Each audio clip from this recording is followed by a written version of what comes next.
Résultat définitif à Cayenne où Marie-Laure Phinera-Horth, la maire sortante, arrive très largement en tête avec plus de 60% des suffrages exprimés. Son seul et unique opposant, Michaël Mancé, obtient lui plus de 39%.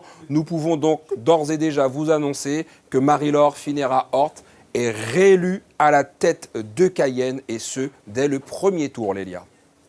Merci. Et tout de suite, direction donc la mairie de Cayenne avec Marie-Laure Phinera-Horth et Fabrice Craig.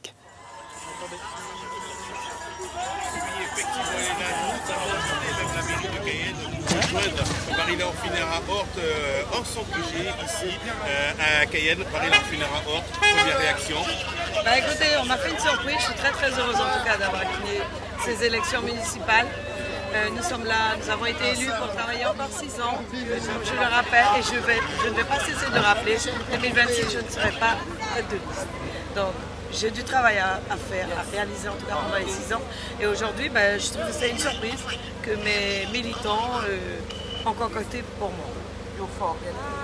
Alors, dites-moi, Marie-Laure Phinera-Horth, cette bataille, est-ce qu'elle a été différente des autres, plus difficile que les autres? Il n'y avait qu'une seule liste face à vous. Oui, je reconnais que sur le terrain, nous sommes heurtés aux citoyens qui disaient j'étais déjà réélu, qu'ils ne viendraient pas voter. Et je pense que c'est ce qui explique le résultat des 1500 voix d'écart.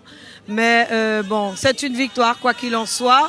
Je n'ai pas le nombre de voix que j'escomptais parce qu'effectivement, sur le terrain, les gens disaient que c'est pas la peine, on va vous réélire, etc. Mais bon, c'est une victoire qu'il faut savourer. Et puis d'ailleurs, je profite pour remercier tous les militants qui m'ont soutenu. La participation tout de même, Marie-Laure Phinera-Horth, elle ne cesse de baisser dans ce scrutin municipal entre 2008 et 2014 et aujourd'hui 31%. C'est vrai que ça baisse, mais aussi il faut reconnaître que nous étions dans un contexte particulier, coronavirus, etc.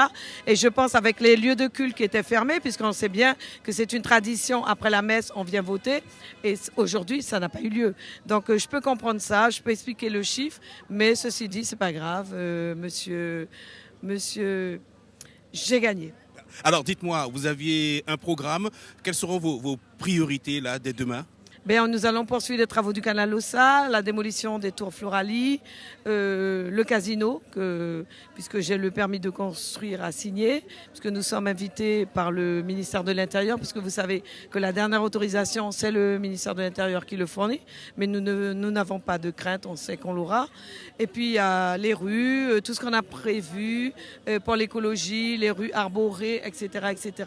Il y a du boulot, il y a 50 ans de retard à rattraper, on hiérarchise les priorités, mais on va y arriver. Et puis je passerai la main après. Que dites-vous à la nouvelle opposition ? Non, que nous sommes prêts à travailler avec la nouvelle opposition. Moi, j'estime que lorsqu'on est en campagne, on se bat, c'est un débat d'idées. Une fois que nous sommes élus, nous sommes à la disposition, en tout cas, de la population cayennaise. Votre parti politique est de plusieurs batailles. Vous serez au sénatorial, Madame le maire ? On va y réfléchir, je ne peux pas répondre. Vous l'aviez déjà dit à notre antenne, vous changez d'idée ? J'avais dit et j'avais changé d'idée. Maintenant, le contexte est peut-être différent, donc je vais en discuter avec mes militants. La bataille de la collectivité territoriale de Guyane ? Non, personnellement, moi, elle ne m'intéresse pas. Votre parti ? Peut-être que mon parti va être sollicité par des listes, je n'en sais rien. Mais en tout cas, nous, militants NFG, on n'ira pas dans cette bataille. Merci Madame le maire, et puis fêtez bien votre victoire. Eh oui. Ouais.